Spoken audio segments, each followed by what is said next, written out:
Welcome to Cardano Over Coffee with your host Brian from Hero Pool, Jenny from the Blockchain, Blockjock, and our co-hosts Darlington from Lido Nation, Epoch Pool, TCT, and Always Chillin' Cook Time. Today on the show we have Xerburus.io. They're building a risk rating protocol for the Cardano blockchain. Then we speak to Naito, creator and one-man team behind NeoRangers, an immersive PFP, music, and lore-driven NFT project with some amazing AI art. It's a great show, so grab your coffee, let's jump right in. I'll let them introduce themselves. They've been here before. Please, who's behind the PFP? Yeah, hey guys.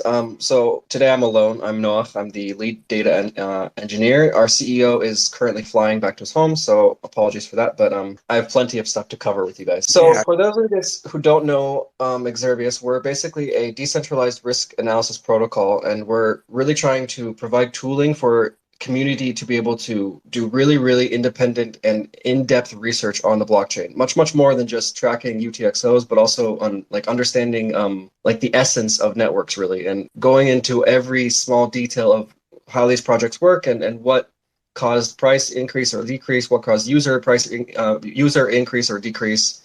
And then we kind of wrap everything all up together and we're able to make a model of it. And that model we're able to quantify and calculate versus other models from other projects. This gives us a really nice, basically open sourced and free for anyone to use risk scoring system where they can understand the risk in a project in relation to projects around it as well. In addition, we also provide this kind of prediction markets or research markets where our users are able to come in and give their information, give their knowledge, and then be rewarded monetarily for that. So I was just going to come up here and kind of talk to you guys about some updates because we've been, I don't remember where we were last time we talked. I remember because something had just happened. Something big had just happened. The Ardana fiasco had just happened. It was like right after that. So however long ago it was. Let's start with Ardana. I will just give me 1 second. I'll show you guys the results for our risk score for Ardana.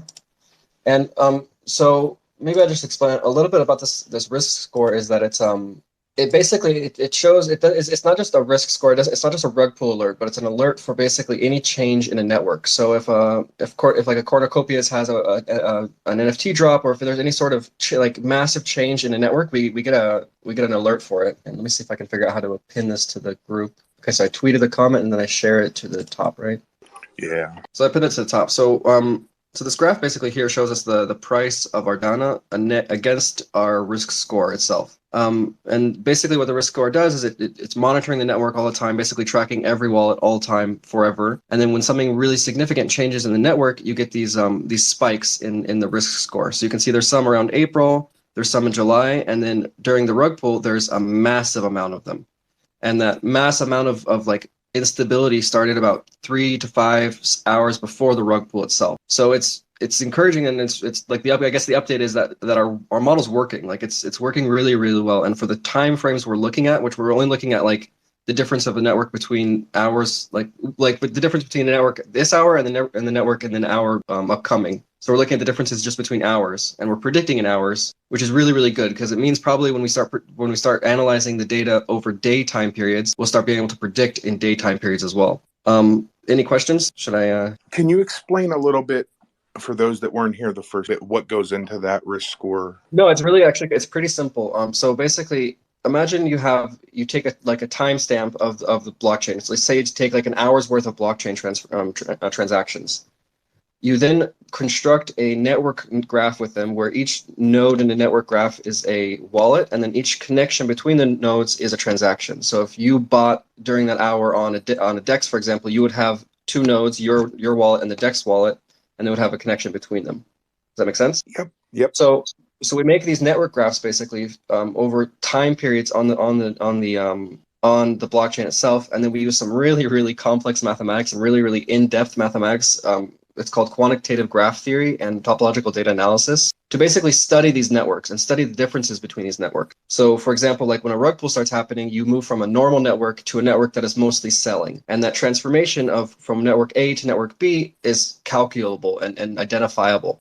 So we're able to like identify things that are happening almost immediately when they happen on chain before anybody announces them. Like I said before, like the Ardana one, we saw it happening on like after we went back and looked at the risk score, we saw that our risk score started alerting us 3 to 4 hours before the announcement was made. So that was around the time when the was it the pool operators were unloading or something like that? I don't know exactly what it is, but that was like the reason for the change in the network, because all of a sudden you see all these node operators start unloading their data, and then that our product will eventually give you an alert and say, hey, listen, all these people are unloading their tokens right now. Do with that what you will. Kind of like what TapTools did with that one wallet, but we do it for all wallets for all time globally. So like a more general approach to the wallet tracking itself. So I find it kind of ironic that the Ardana rug pull kind of happened just as you guys were coming out, and you've been able to back test and test your math and everything on it. And yeah, it's been quite a blessing for us. Like the worse the market gets, the better I have, the more data I have to test my model, which is quite a selfish thing to say, but it's been a blessing in disguise, really, this whole everything that's going on with the markets and everything. So tell me where people can go and find out more about what you're doing, where they can see this risk score, all that happy fun stuff, and then we'll get into it a little bit more. So yeah, so everybody can find us on our Twitter. We have a link tree to all the available, like our website, our white paper, our Discord, our Twitter, and I think that's about it. I'm pretty active on the Discord. If you have any questions and if you have any other thoughts or critiques about what we're doing, feel free to hit me up on the Discord, and I'll do my best to answer them. So you're looking at this information or this data as time goes on. How do you see, as you're gathering more data, obviously, how do you see that affecting the risk scores, and what will that do for you? So actually, it's really, really convenient, because if you use like an AI or a machine learning model, basically you have a set of data you train the model on, and then from there you move to your real data, and you kind of hope everything transfers over. But since we're using these mathematics, and we're basically using mathematical weights and just measurements of statistics, we're able to, the more data we have, the clearer and the more crisp things get. So I'm trying to post another picture. I don't know why it's not posting this time. We did a little bit of analysis on Society Token as well with their risk score. Okay, so I just posted it at the top there, and you can see the reason why I'm posting this is it kind of shows that there's it doesn't just see rugs. It sees basically anything that happens in the network. So the Ape Society, love them or hate them, I don't really care. I don't have an opinion about them, but they are definitely a hype beast, right? Whenever things happen, they have like a huge community who's always hyping things up. And here in their risk score, you can really see that announcements by the team really incredibly affect the change in the network. So whenever the team announces something, the network changes quickly, or people are hyped, basically. So the risk score really isn't just a scoring of risk. It's really just an understanding of what's going on in the project. So for example, with the society thing here, based on the evidence, where I see that there's always an increased activity during announcements, you can kind of like use that information to maybe even front run it if you want to. I don't know. It's free information. It's open information for anybody to use it. So the risk score has two kind of things. It predicts things that are happening, huge changes in networks. It's able to do that a little predictably, but also it also expresses the changes in a network, and you can use that for network analysis, for risk analysis, and maybe even for trading, if that's what you're into. I like it. I'm really glad that these tools are coming along, because it's something that you can use if you're investing, if you're trading, or if you're just researching an NFT that you may want to buy, right? So I may want to look at that and say, well, I like this hype, or I don't like hype, or how it's driving the project, whatever you may decide. So I'm really encouraged by what you guys are doing.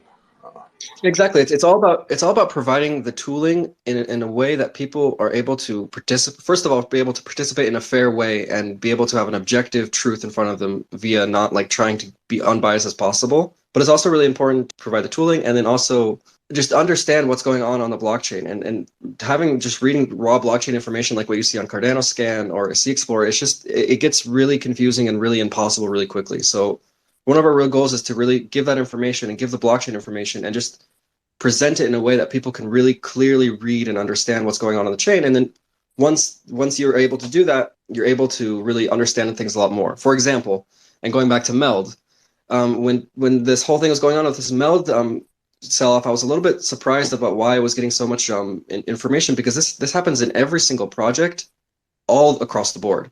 every single project has some sort of seed investors, and every single one of these projects' seed investors dump as quickly as possible. So this just looks like another seed investor who's dumping. I mean, that's kind of the name of the game for these dumpings. And when you're able to see the blockchain data and you're able to understand that these types of sell-off happen all the time everywhere, it actually removes a lot of FUD. Even though you know technically more about what's being sold and when, it removes the FUD and the fear of that selling, because you understand it's normal and that's just part of the living, breathing ecosystem. And one of the things that I see, and you're right, it absolutely, I mean, private investors always, they're the first to dump on as soon as they can. If there's a vesting period, as soon as that vesting period's up, they start dumping. It's just the way that it works. It's the way crypto is. They sell their tokens to the retail. And the project gets a lot of upfront money to build. It's just the way it works. So exactly, that's the whole intention of it from the very beginning, is give us some upfront money and then we'll take a hit basically later on when you sell off. Exactly. So I have a couple questions here. Well, one is first off, Noach, thanks for coming on to the show. And two, I'd love for you to speak a little bit to your background, because you have a very unique background, and also that you surrounding, the fact that as far as traders go, you and I really don't align that well as far as the trade side goes, but information side we absolutely do. And then one of the tools that I absolutely love from the trade side is that you can see every single wallet, especially out of the large wallets that have been distributed to around team members, things of that nature. And from that data extraction, you can then potentially even give alerts to when, say, large wallets are starting to sell and things of that nature, right? Yeah, exactly. So I'll do your second point first, then your first point second. Basically, the way our risk score is built is by tracking all of the wallets. So when people are asking like, oh, I want to track this certain wallet, or I want to get alerts on this certain wallet, or I want to understand where this other wallet got all of its money from, give me one second. Sorry about that. When you're able, since we're tracking all these wallets, we basically have all that information that people are looking for already built into the system. So we're working on making an API where people can choose which wallets they want to track and track them independently. I mean, like at the end of the day, Xerburus is really, we're trying to provide the tooling for the community to be able to do this kind of thing. We have some really unique ways of how we're going to identify wallets and how we're going to be sorting the wallets. And then once we have those wallets and those identifications and sortings, you can come onto our service and say, I want to get alerts from all treasury wallets from project XYZ, and I want to get all whale sell and notifications on NFT project ABC, for example. So yeah, it's really cool the way we're setting up the risk score itself because of the options you have for an API afterwards.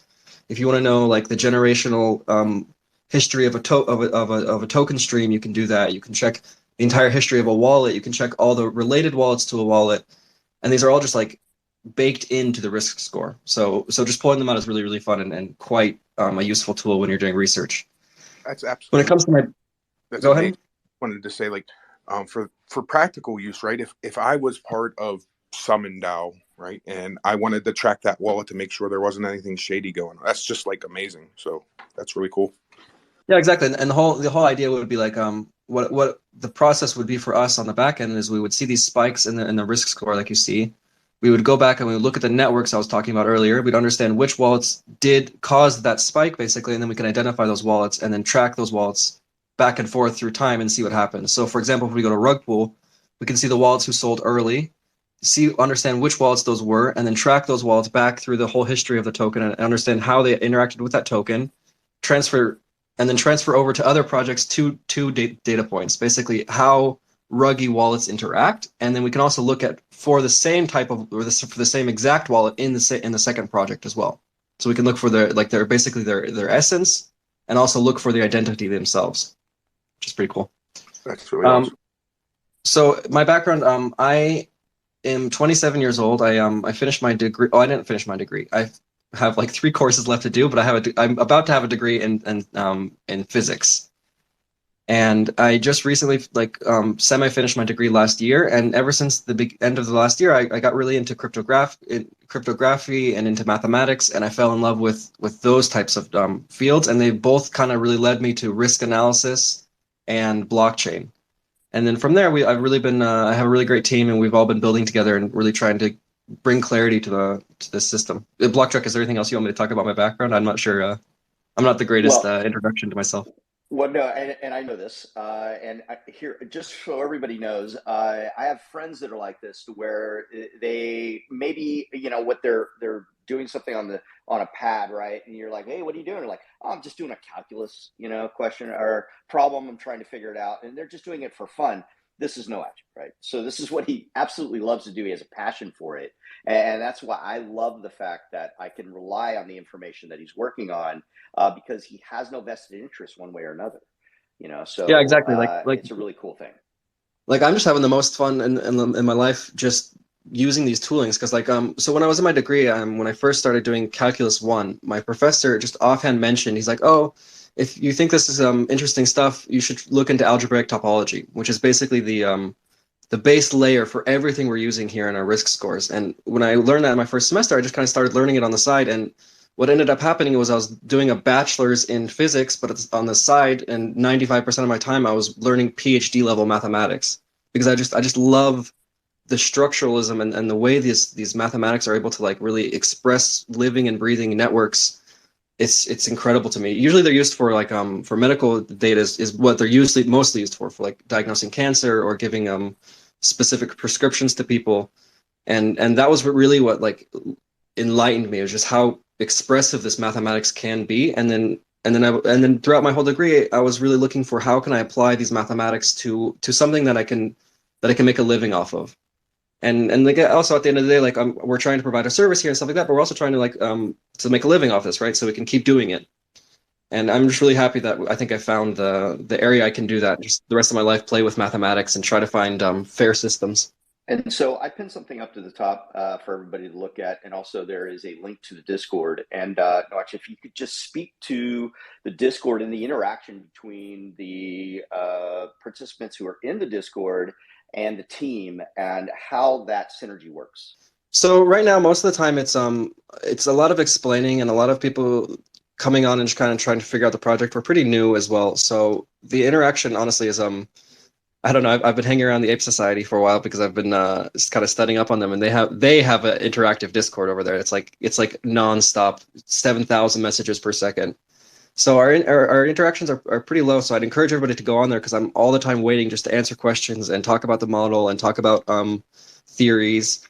And also pretty soon here, we're going to be releasing our MVP within the plan is to, by the end of the month, have our MVP released. And once we release that, I'm planning on doing Twitter Spaces or live streaming, and we're just doing deep dives over and over and over. So people can just come on to the space, if they have a suspicion about a wallet or if they have a question about a specific token, we just go and we just learn about the tooling, and we use it, and we see what we can find from the blockchain with it.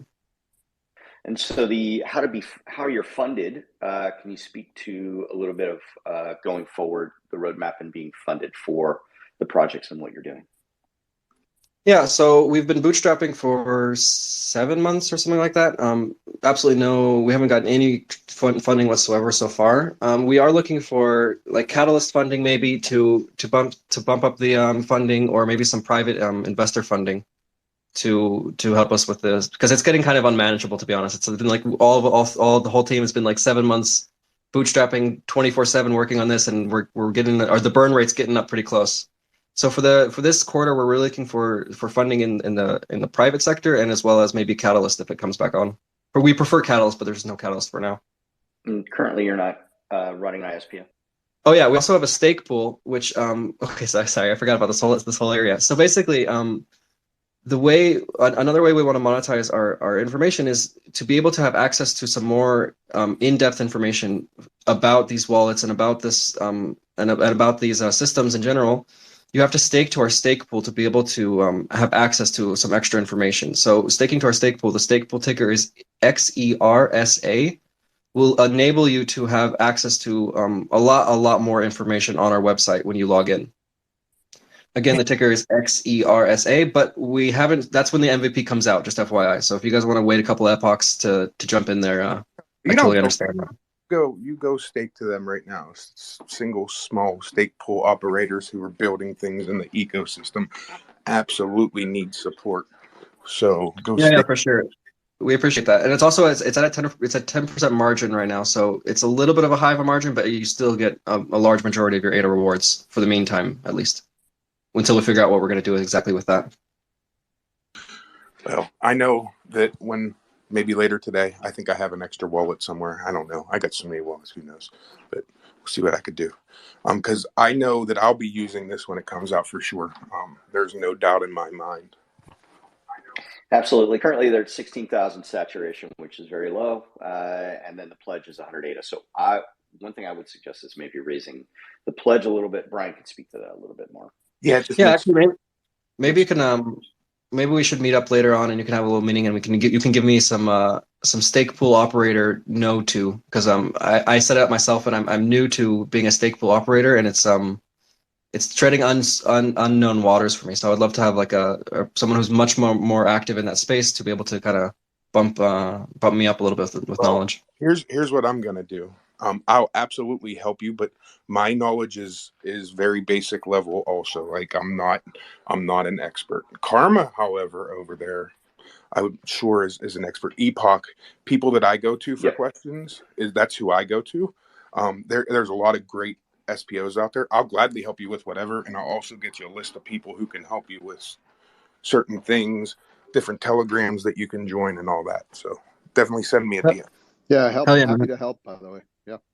Yeah, I really appreciate that. Freeloaders were helping us a little bit at the beginning, but I just haven't reached out to them recently. So yeah, getting as many people around me as I can to help me and help this mission is really, really appreciated. Thanks, Karma. Anytime. Yeah. It sounds like you basically taking an approach where you have kind of a paywall for the really deep data sets that you're going to deliver later in the MVP, but initially, like even later on, there'll be a core set of intelligence that all of us can benefit from, whether we stake or not. Correct? Exactly. So the risk scores themselves and the ultimate output is going to be always free and open for everyone to use, and it's going to be a free API. So if you want to slap it on your website, feel free. Oh, cool. Nice. Because it's really important that that's out there as far as possible and as wide as possible, so as many people can decide if that's a good or a bad score at the end of the day. So there's going to be a lot of things that are open for free and easy to access, and then there's going to be some things that are for doing your own research type things, which might be behind a subscription paywall of some minimal value of some sorts. Like for example, the stake pool. Like right now, having staking to a stake pool with a 10% margin with no minimum is a really, really low bar for subscription. So for that for doing your own research, we would have something like that. And then later on, we're going to also have a really, really expressive API like what everybody's really excited about wallet tracking and finding relational wallets, but there's like 4 levels deeper in the iceberg than that I'm really excited for, that we're also going to be releasing for the API. And that API will be some sort of payment API, yeah. How much does your physics, I know you physics degree, so I've worked on reputation systems over the years. It's been a while in the security field that I work in my fiat life, and there's this concept of correlative mapping. Has that concept been embraced in your education level to this point? I know you're working on some higher math than that, but do you practice things like correlative mapping, or how much probability scoping goes into what you come up with? What do you mean? Do you mean like checking my model against random noise? Yes, like vectoring out random noise in a reputation system of any kind, whether it's credit reputation or security scoring or whatever, right? We use it in a lot of different ways, right? And you're using a similar method, but almost sounds like So the question is, how do you vector out noise? So we actually don't, because basically noise correlates to the community in our model. The reason for that is because basically the community are the people who are doing the smaller transactions, less amount of time, less so than like large DEXs or large investment firms. So if I was to filter out noise in our system, I would actually be filtering out a large majority of the community's wallets. And I can't really I can do that, but I'm unwilling to do that because I don't think it's smart. So this is why I'm also really, like, we could talk about this later, but this is why I'm so freaking in love with all this mathematics, because the more noisy it's really, really robust against noise. So we basically just enter in all the data with noise, and we come out with clear results. That is super interesting to me. We should definitely talk. Good answer, right, Carl? That I like it. I'm duly impressed, but I want to know more. Yeah, dude, hit me up. I love talking about this kind of stuff. Nice. I was going to mention with the noise. I forgot what I was going to mention. Yeah. Okay. So Jonah's question first, and then we'll give you a little call to action. That way you forget that I'm recording it. So, Jonah, what's your question? Thank you, Hero. I just want to say I love this project. I've been following you guys, I think, for quite some time. since the beginning. I really, really love what you're doing. I just finished this book called Tracers in the Dark, and it's kind of about the birth of this wallet tracing technology. Goes into how they used it to track criminal activity across mostly the Bitcoin blockchain. Looking at Chainalysis and some of their competitors. But do you have, I love that you're going to make it available to everybody to look into or to utilize the tool. I think that's just fantastic. But do you have any plans to sort of look deeper into wallet movements and using it to track to real world individuals, that kind of stuff for money laundering, criminal activity, and so forth? Tracking to real world individuals, I've never thought about, just honestly because I've mostly just been worried about tracking in general. Like for me, if I can get like a group of wallets that I'm fairly certain are belonging to one entity, like that's good enough for me. So the first honest question, or the first honest answer is I've never even thought about going past that past the wallets themselves to the real person. And when in regards to chain analysis, we do a lot of chain analysis, and we have a lot of stuff we can do with that kind of stuff because of the way we're structuring our data. We can be really expressive about finding connections of wallets and who bought who and who sent to what. And it's really just up to the researcher to be able to determine what is important and what's not. That's really awesome. Yeah, it's a lot of the projects that start on Bitcoin started out as research, and then they turned into these massive, very successful companies. So I hope that is your trajectory as well. So I really want to support what you're doing and just keep it up. Yeah, thanks, man. I appreciate it. NeoRanger, do you have a question? No, I'm running out of time because I thought I was going on at 9 when I booked, so I only got 14 minutes left. All right, so I'm going to jump down. Thanks, guys, so much for everything for having me. I'll send you a bite clip later. Bye. Thanks. Did I screw up and mess the order up, Nito? I'm so sorry, dude. I apologize. Don't worry. I got 50 minutes. I think I can cover it. Listen, you've been on the show a lot, so we're not going to do the normal tell me who you are, right? For those of you that don't know, Nito's been around for a while. So please tell me what NeoRangers is, because I was looking at that, looked like some AI art that was very interesting. Yeah, Hi, Nito. Good morning. Hey, Jenny. Good morning. Good morning, everyone. And yeah, I can do a quick one. I'm Nito. I've been a musician in this space for over a year now. And now I started my own project called NeoRangers. 3 months in the making. It's about a squad of heroes, or an organization of heroes that travel through time and space and rescue different artifacts of music and art. And yes, we're AI. I want to travel through time and space. Me too. But is there like a big backstory behind all this that you can give out, or is that kind of like secret, or is there going to be a little bit of lore? Tell me what that's going to be like. Yeah, well, so since it's AI, and I've built all the lore and all the background story first, and the universe. So you can find everything on the website neorangers.com. There you can find who they are, where they are located, their universe, their planet, their city, different districts in the city, all about the NeoRangers, their different ranks, different roles they have, different skills. So yeah, I thought that was the best approach with using AI, not to have sort of like unrevealed mint, or yeah.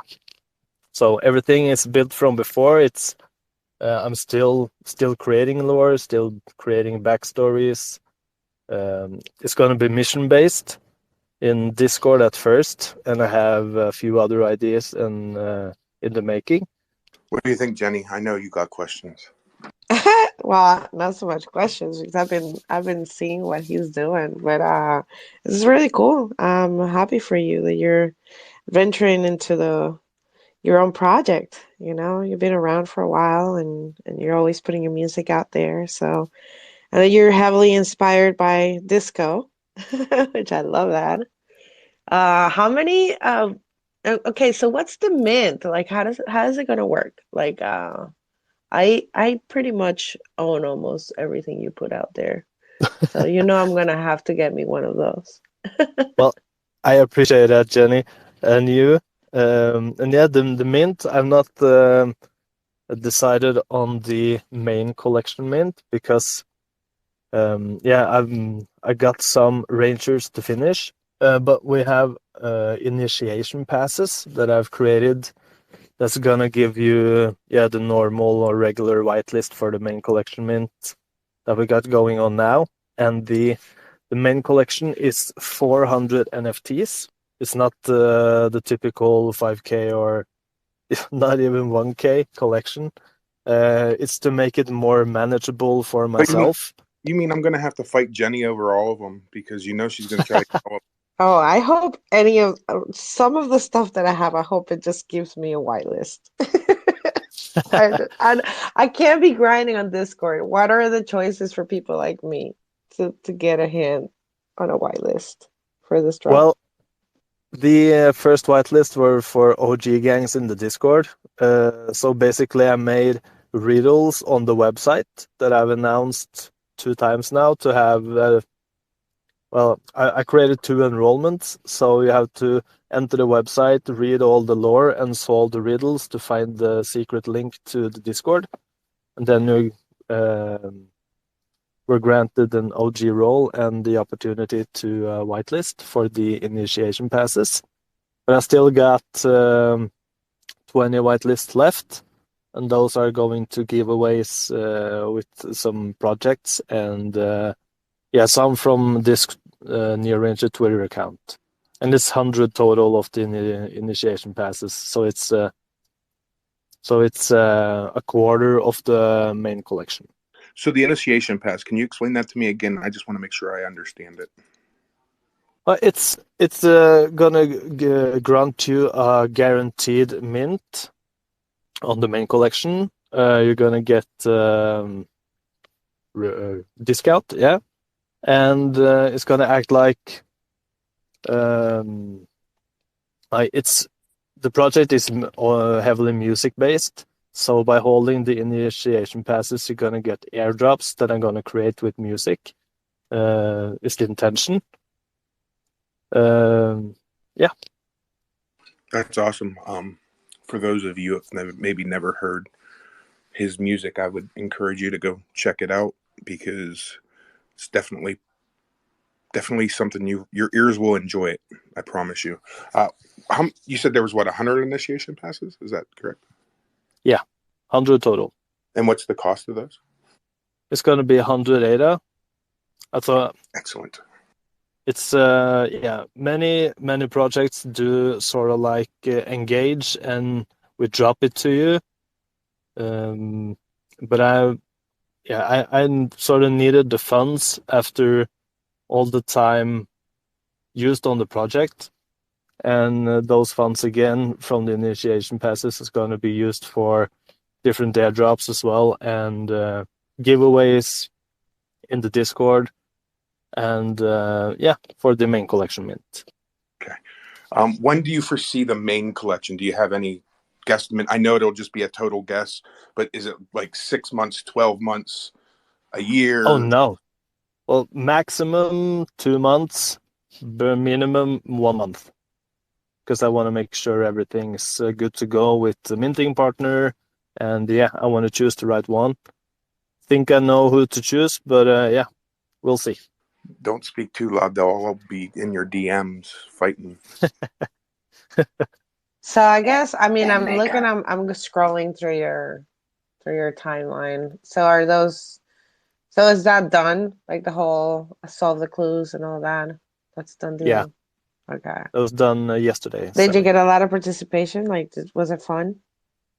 it was really fun to see all the or to wait for people to show up in the Discord from the link, and some people took it really fast, and some used a lot of some more time, and some struggled.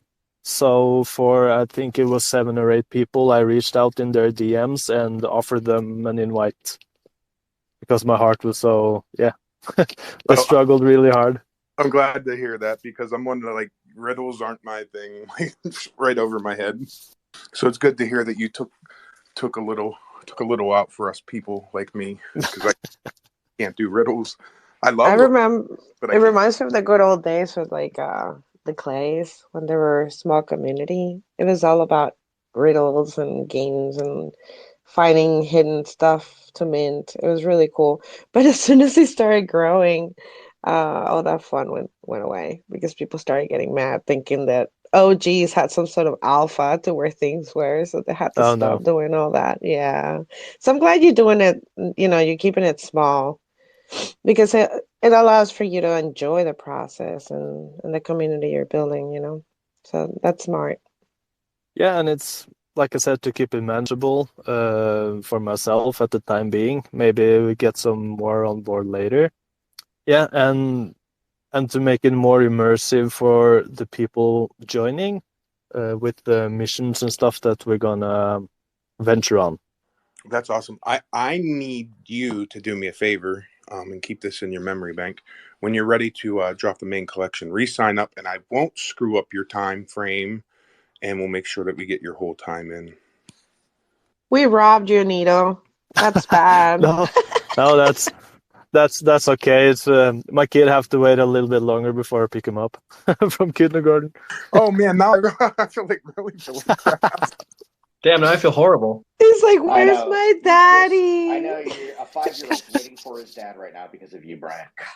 Damn. He's shielding No, his no, no. NFT project, son. He'll be right back. Yeah, gotta DJ it a little bit. We all got a little bit of degen in us, and we all have to find it at some point. Yeah, and I just have to shout out to down there to everyone down following the account on that have joined the Discord, and to All-Shape Shadow down there who has joined as a mod whenever he had time, and Pavia Raffle House. Thank you guys. You've been much help, and I appreciate all the help you give and gonna help me with. That's awesome. It's always nice when you build a community and people are willing to help. I suckered old Block Jock and Jenny into helping too. It was easy. Yeah, there wasn't even any arm twisting. No arm twisting for Black Jock ever. Like he's I'm there in. before you're there. I'm in. Yeah, no question. I love helping stuff. Yeah, But for sure. I'm there for you, Anita. You're amazing. So I love what you're doing, and I wish you all the best with this. I hope I can get my hands on one of those. Keep Ditto. collecting your stuff. Thank you so much, and thank you for having me on. Now I gotta go get my 3-year-old. Yeah, go pick up your child, please. Thanks, guys. We'll and, see you bye. soon. Thanks, Yeah. man. I appreciate you. And again, I apologize. I feel like an idiot. I can't believe I did that. I've done it in the past, so that's why I feel like an idiot. Because if you mess up once, okay, but if you do it twice, That's a shame on you. Yeah. Yes. Now I need to come up with a little NeoRanger. Although us co-hosts should have been at least helping a little bit, and we kind of didn't really. Well, I think what got me screwed up is up top. I have Xerburus first, and then NeoRanger. Right. I just right. looked up. That's what I went with. For sure. So, and we were on the meld topic, so we just rolled right into it. So, well, I did that on purpose. I really fucked up. Makes sense. I'm sorry, Nito. He was, and you know what? The worst part is he was DMing me. I didn't even realize it. I wasn't on my PC and I was moving around the house.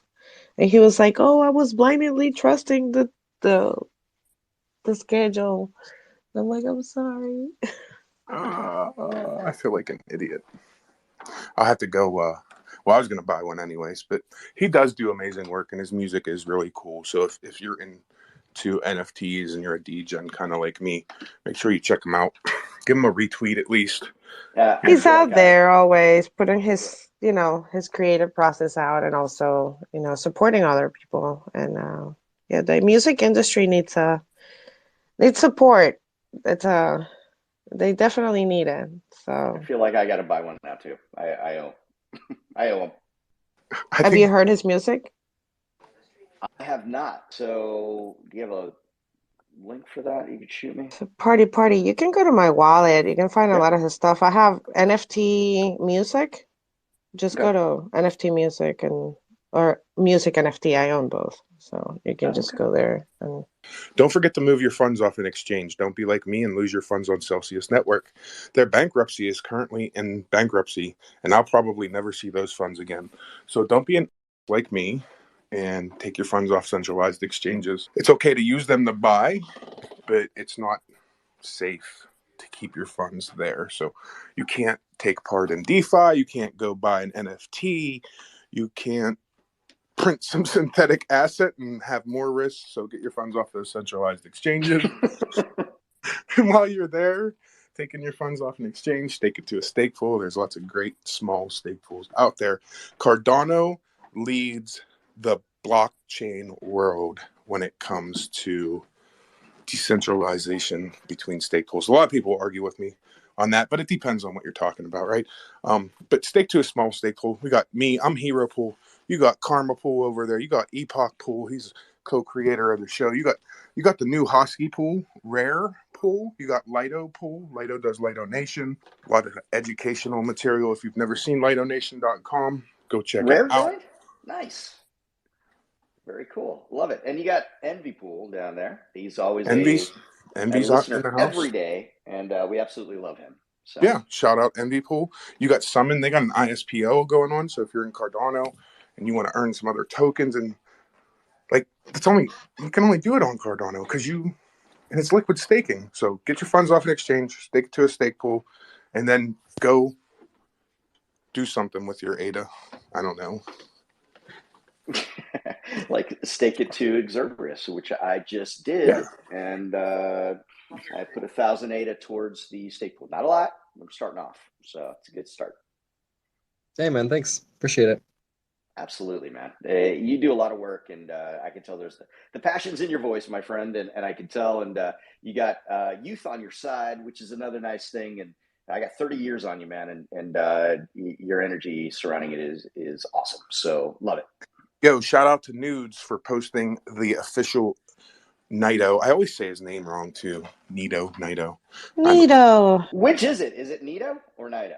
Nido. Okay. It's Nido. Okay. Fresh music. So shout out to Nudes for posting that for us. Appreciate you, man. Oh yeah, he has a little a whole system there that you can play different songs, like a whole album. Shout out to Free Shit, the Refresh Gang. They're Shout awesome. Out to Free Shit, yeah. The Free Shit. No free shit. I put up horns and everything when I did that, man. I mean, come on, let's go. So now that I have Xerburus still here, and I can trap them into a few more questions because I wasn't quite done with you yet. Let's talk about Meld, baby, and others. But yeah. Where do you see, what's the end goal for you guys? What's the end goal? Well, really, so it kind of all stems from the idea of there is really no such thing as bias-free risk. If you look back at the 2008 financial crisis in the U.S., it was basically because of the financial risk profiles were giving AAA scoring to a whole bunch of stuff that was really, really crappy stuff. So the idea really kind of stemmed out of this idea that the team, the core team, the core founders, we came together and we said we really want to do something that really changes, not changes the world, but really is something new and unique. and can provide a lot of value. And we had already been playing around with some topological data analysis actually for governance reasons, which is quite an interesting topic we can talk about. But we just kind of melded this idea of one of the founders has a banking background, so we kind of melded this idea of having risk analysis using these verifiable methods, and it kind of just really snowballed from there into this really expressive risk analysis and profiling thing. And our end goal is really like we just want to provide really consistent and accurate risk scores, and have a really large community that helps and provides information for those risk scores. That's our goal. See how I got that clip out of him without even realizing that he was going to get clipped? Oh shit! Nice, very cool. You got me. I've been doing this for a while, my friend. Yeah, when you're not in the spot, it's easier to pull off. It just rolls off the tongue. You know? It's hard when you tell people they're gonna get on a spot. Like, it's better to get them without them knowing. In my opinion, you set them up with a question. If you put the right question out, and then you just wait, and then it comes out. Yeah, but here's the thing: like for certain platforms, like you want it under 30 seconds. So like I try to give them a warning to give me something at some point under 30 seconds. And by the way, I wasn't here yesterday, and somebody made a question to one of our guests that I think is the best comment I've ever heard from a guest ever. One of our guests was asked, "How do you plan on making money?" or "How are you making money?" And they said immediately, "We don't. We're all poor." He was like, "Oh no, we're poor."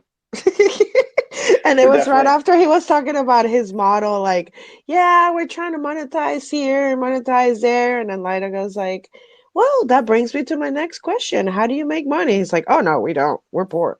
That's the thing about starting businesses. Like, I think some people have a misinterpretation surrounding starting a business. Typically, you're in debt I know for me, my first 4 years, I was in debt, I think, $250,000 at one point, and that was including all my personal stuff. It was just my business, and it takes a lot of money and, a lot of risk, to get started and get going. In crypto, it seems like not as much, I don't think, in some cases, not all of them, obviously. But it almost seems a little easier in some ways. Is that how you justify your degeneracy, Blackjack? Well, I've worked my ass off to get to where I am, and I can spend the money however the hell I want, which is kind of nice. It feels good to be able to do it too. What he's saying is it feels good to be old and not have a care in the world. Hey, 57 is not old, pal. Come on. I'm joking, buddy. Go ahead, Xerburus. You're right, though. The floor is a lot easier here. Like, really all it takes is about a week or 2 weeks to learn how to mint an NFT, and then all you have to be is slightly convincing, and you already have an income already. So the floor here is just a lot lower than normal classical businesses, I think. Big time, which is good because it actually promotes more participation from people because the risk tolerance isn't as high. And so we get more actual people building, which is important. And now we're going to have a tool to assess that risk to see if we should be investing in them. Big time, man. Big time. I absolutely love that part. That's isn't that what blockchain's for anyway? Obviously, it's impermanent and it's transparent, right? So, are immutable and transparent. So we should be able to access all this information and use it to our advantage, like those big boys who get all that data and information themselves in the traditional markets. If you don't think that big projects are using tools like they are building, Chain Analysis, I think, is the name of the company on Bitcoin. I think Karma mentioned them earlier. You don't think that big companies who do investments aren't looking at that chain analysis? I know people that trade just off of Bitcoin's chain analysis, like the movement of funds. So that's like a whole thing.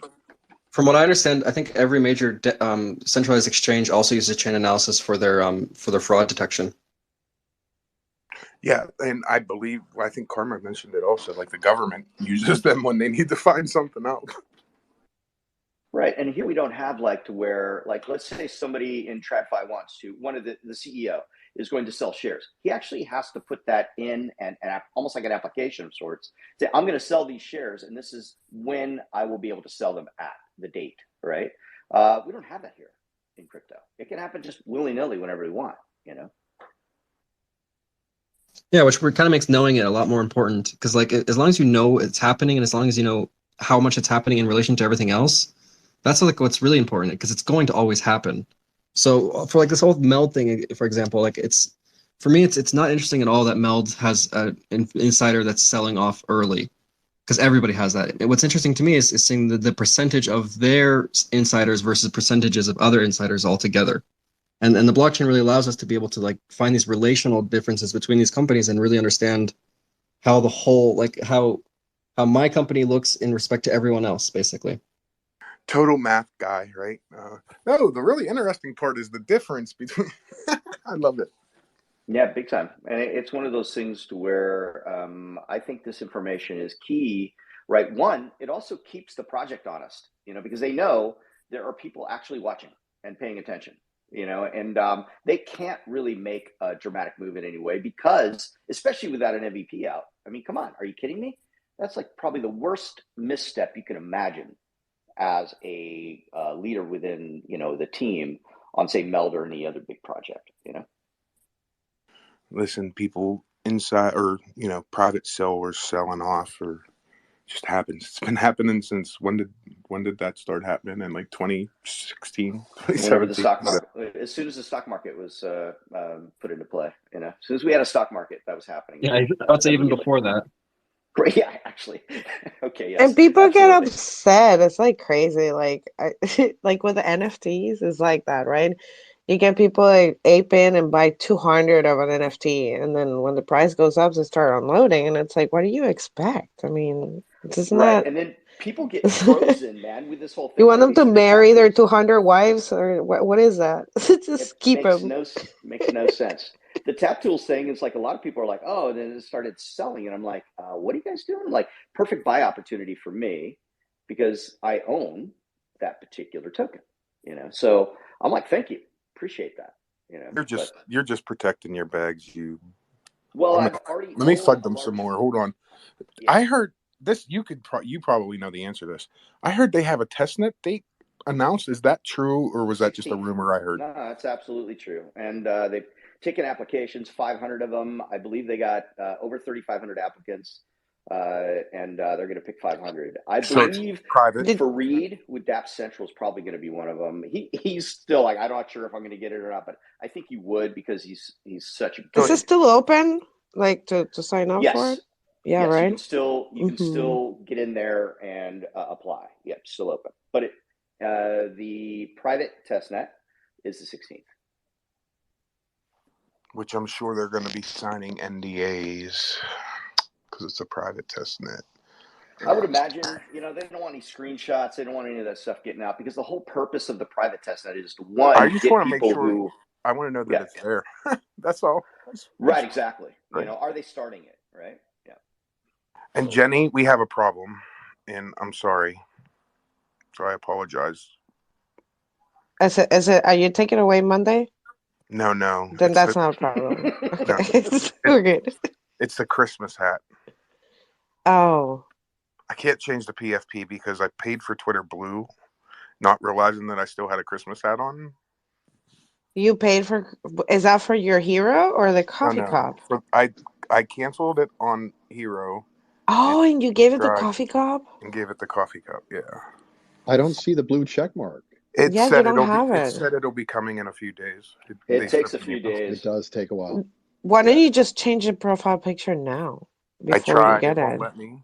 It won't let me. I tried. Yeah, you're locked. Oh my basically, god, that's crazy. Until they actually give you the check mark, you're locked, I think. Yeah. Is it gonna be Christmas forever for the COC crew? Perfect. Christmas year round for Cardano over coffee, folks. It's like you're in other space. It's like, dude, the hat, it's freaking July. What's going on? What's the risk score on Elon Musk letting me change my PFP? No risk whatsoever, but they're not going to let you do it anyway. From now on, that's so not funny. a Santa hat; it's an Elon hat. It's an Elon hat. I want to see that hat.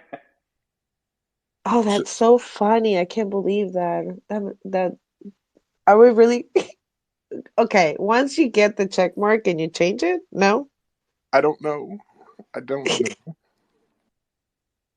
So unrelated. I will does try anybody- again once the blue check mark shows up, but I don't know. We may be locked in for a bit. Oh, rest in peace, Jeff Beck.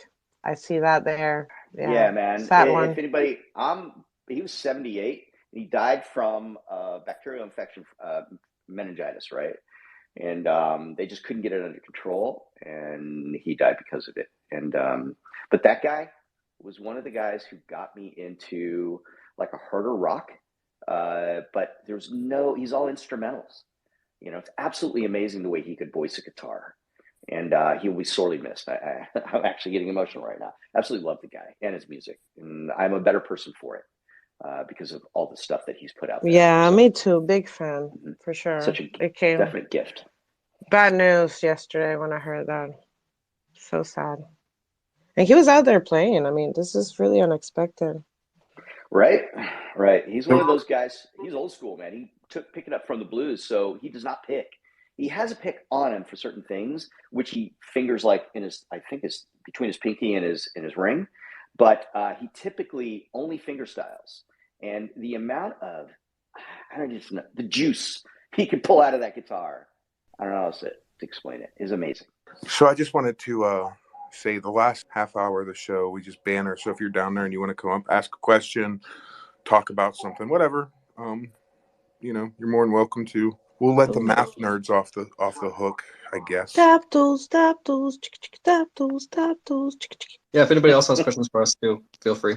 I'm still hanging around. Thanks for listening to Cardano Over Coffee. Make sure to catch us on all major podcast platforms and also YouTube. Thanks to our guest, Xerburus.io and Nido from NeoRangers. Join us tomorrow as we speak to an award-winning author dropping on Book.io, and then Six City stops by for an update. Join us live on Twitter Spaces at 2:30 p.m. UTC, 9:30 a.m. Eastern.